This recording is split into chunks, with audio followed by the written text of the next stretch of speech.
US President Donald Trump has made a veiled threat to North Korea, claiming years of diplomacy with the rogue state have failed.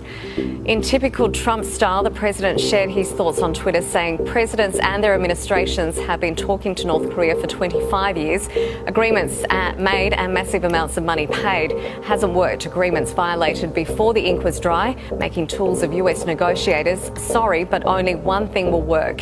It comes after Mr. Trump made vague comments about the calm before the storm in relation to the ongoing North Korean nuclear tensions. Mr. President, what did you mean by calm before the storm? What did you mean by that? Thank you very much.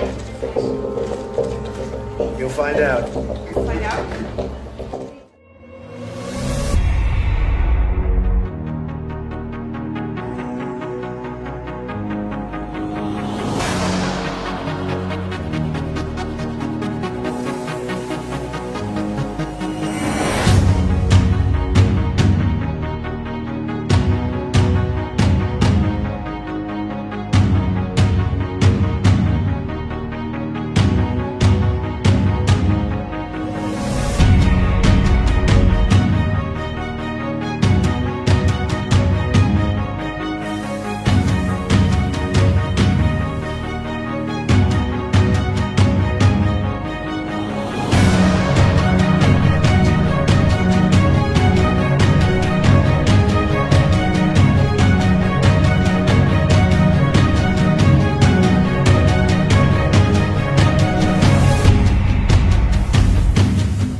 Pentagon says the United States has not declared war on North Korea, so it's a continued general war of words. When do we reach the final straw?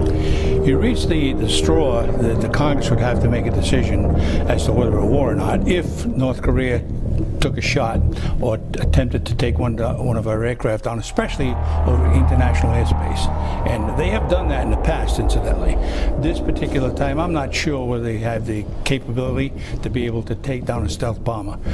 If that happened, that would certainly be the straw that broke the camel back. What type of military action are we talking about if that's exercised? If they attempted to take one of our aircraft, we would certainly launch a strategic placement of ordnance along, especially north of the border of the DMZ, where all the conventional artillery is placed, because that would be the first thing that North Korea would do to take it out on South Korea.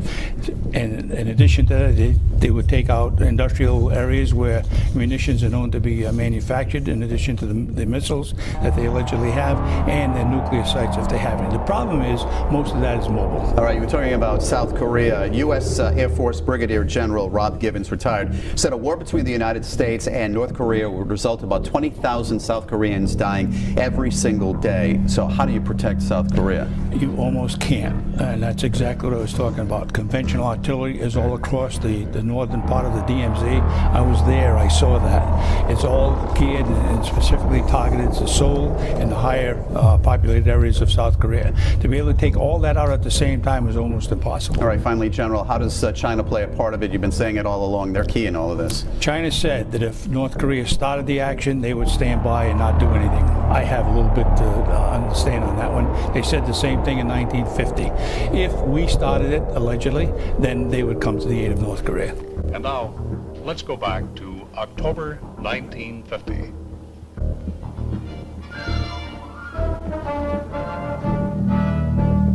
On 20 October, United Nations troops had seemingly sent the bulk of the communist forces fleeing in defeat toward the Manchurian border, 100 miles to the north.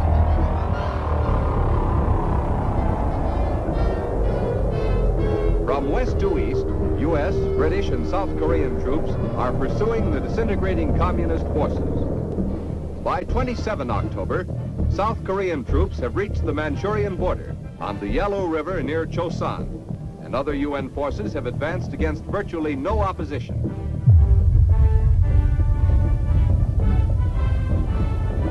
But on the same day, a sudden, unforeseen factor changes the entire course of the war. Chinese communist troops cross the Manchurian border and help the North Korean Reds drive back UN forces. Chinese communists fighting in Korea are estimated at 75,000, with another 500,000 across the border in Manchuria posing a more serious threat. By 8 November, UN forces have been driven back considerably. But on this date, another unforeseen event occurs. Chinese and North Korean communist troops suddenly break off contact with United Nations forces and fight only rear guard delaying actions as once again UN troops drive toward the Manchurian border. On 20 November, another United Nations unit reaches the Manchurian border. This time it is a United States unit, the first U.S. outfit to reach the border. As United Nations troops continue to advance in other areas, much depends on what the huge Chinese army will do next. China will never allow chaos and war on the peninsula. The first sign of the growing threat from China. Captured in East Coast battles 50 miles from the Manchurian border, these troops belong to Chinese Red Army divisions in the combat zone. Chinese and North Korean captives are brought out of the hills to Wonsan and Hamhung. The Chinese are better clothed than their North Korean comrades. With their quilted uniforms, they wear tennis shoes wrapped in layers of burlap, making a kind of shoe pack.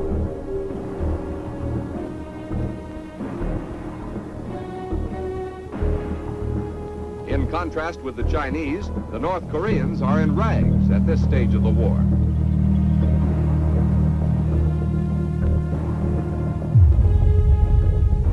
The prisoners double time across the Wonsan airfield.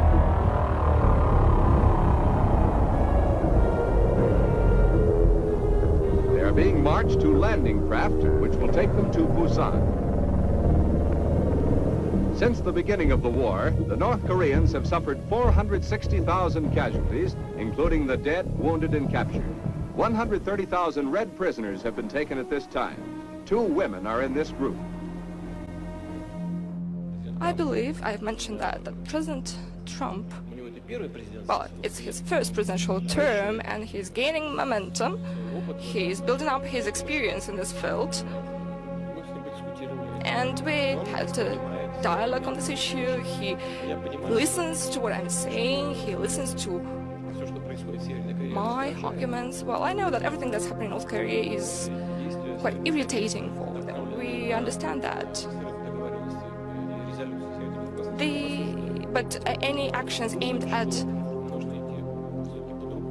undermining the NSC resolution compliance, we are condemning that. And on North Korea, very quickly. The foreign minister said you have declared effectively war on North Korea, and the North Korean government has threatened to shoot down or aim at American planes flying in international airspace. I'd like your reaction. Okay, well, I'll answer the second one first. We are totally prepared for the second option, not a preferred option, but if we take that option, it will be devastating, I can tell you that, devastating for North Korea. That's called the military option. If we have to take it, we will.